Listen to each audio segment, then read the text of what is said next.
سگا بھائی جائیداد کا تھوڑا سا حصہ کھا جائے تو ساری زندگی ملنا چھوڑ دیتے ہیں، اور حکمران سارا ملک لوٹ کر کھا جائے پھر بھی زندہ باد۔ دشمنوں سے زیادہ ہمارے اور دوست خطرناک ہیں، جو منافقانہ انداز میں ہمارے جذبات سے کھیلتے ہیں۔ خیالات کی آمدنی کم ہو تو لفظوں کی فضول خرچی سے پرہیز کرے۔ بابا جی فرماتے ہیں، تقدیر کے لکھے جانے پر یقین ہے تو تقدیر لکھنے والے پر بھی توکل کرنا سیکھو۔ تم کیوں گھبراتے ہو مقدر کے فیصلوں پر؟ کیا تم نہیں جانتے تمہارا رب غفور رحیم ہے؟ ہمارا اصلی ٹھکانہ قبر ہے، اور قبر پیسے سے نہیں نماز سے روشن ہوگی۔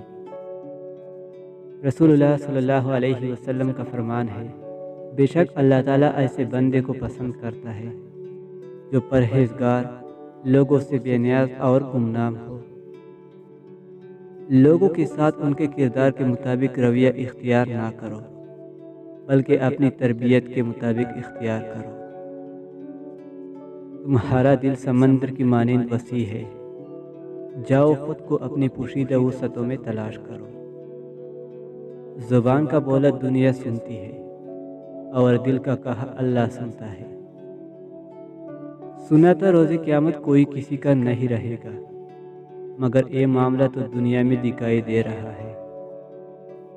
ہو سکتا ہے کہ تمہاری زندگی کا ایک خالص صفحہ اللہ پاک تمہاری چاہت سے بھرنا چاہتا ہو، اس لیے دعا کرو، شاید دعا ہی تمہارا مقدر بدل دے۔ ماضی میں کیے گئے گناہوں کو یاد کرے اور خاموشی کے ساتھ ان کی معافی مانگتے رہے۔ ایسے ہی لوگوں میں اعلان نہ کرتے پھرے کہ میں بڑا گنہگار ہوں۔